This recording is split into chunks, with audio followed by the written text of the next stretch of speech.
Everything changed after I was raped when I was 16. I no longer had dreams, I had nightmares that I couldn't wake up from. By the time I was 18, I knew I needed help. I was drinking daily and drunk every weekend. At the end of my senior year, I saw my first therapist who did more harm than good. The next few years, I continued to drink and basically self-medicate. When I was 21, I had more than a panic attack. I had a complete breakdown and went to a psychiatrist when I realized I couldn't keep doing things without professional guidance. A few months into treatment, I overdosed on all my meds because I had given up hope that I could get better. I'll never forget the look on my mom's face the morning after. That day in the hospital, she made me promise I wouldn't try it again, and keeping that promise was easier said than done. For nearly a decade after that, I reached out and worked with countless therapists, psychologists, and psychiatrists. I was diagnosed with multiple disorders except PTSD, which is actually what I was suffering from. I was treated for all of them, and all of that had been ineffective. As I approached 30, I was so angry. Anger consumed me. I was angry that I had to move back to my parents' house because I couldn't function well enough to keep a job, much less pursue a career in anything, even though I had a degree. I was angry that I was broke and in debt. I was angry that my relationships with my brother and my sisters were toxic and broken. I was angry that I was single and my friends had moved on. I was angry that I was still alive. That wasn't supposed to happen. I was even angrier that I couldn't kill myself because I had made that promise to my mom that I wouldn't try it again. And I resented that promise. It was the only thing keeping me alive. I had lost all hope that I would ever get better. I couldn't find a reason to live, and I wanted to die, desperately. I would pray to God, please, just let me die. Put me out of my misery. I don't want to be here. Why am I still alive? If you care about me, you'll just let me die. Maybe you don't care about me, but if you do, just do it for my family so they don't have to suffer anymore. Just let me die. But I didn't.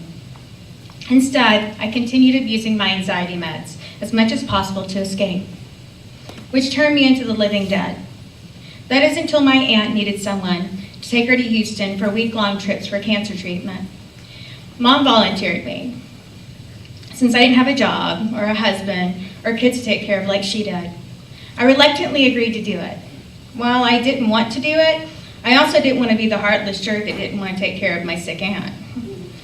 Of course, that made me angry too, because I had to stay sober to do it.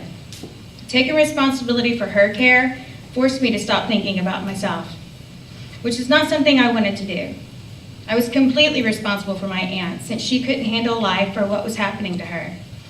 I resented that. I had to take care of her because she couldn't stay sober long enough to do anything other than take pills. That's when I realized I was just like her. That was a bitter pill to swallow. She saw it too. On our first trip to Houston, she made me promise that I had to make it even if she didn't.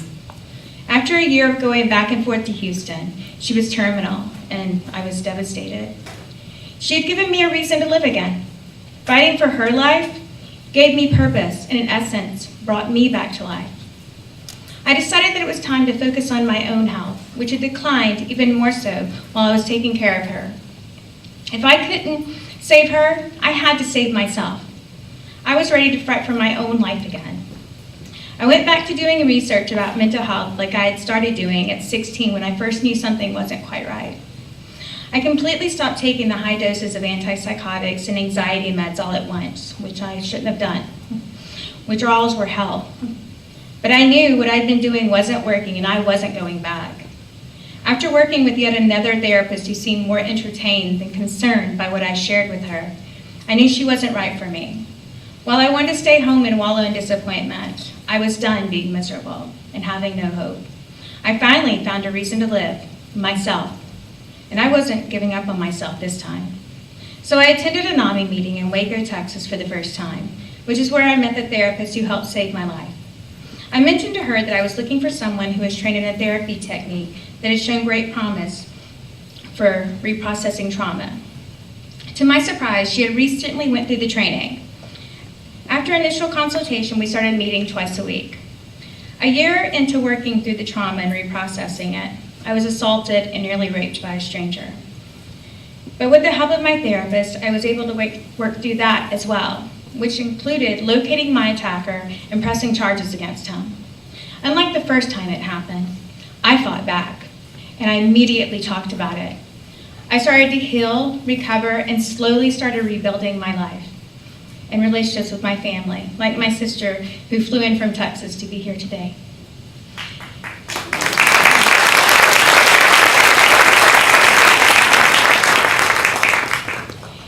In the darkest of times, I never expected my life to turn out like this. And as funny as it sounds, it's even better. Instead of wanting to destroy the life I felt forced to live, I'm creating the life I want, and I continue to pursue my dreams. Thank God I'm still alive.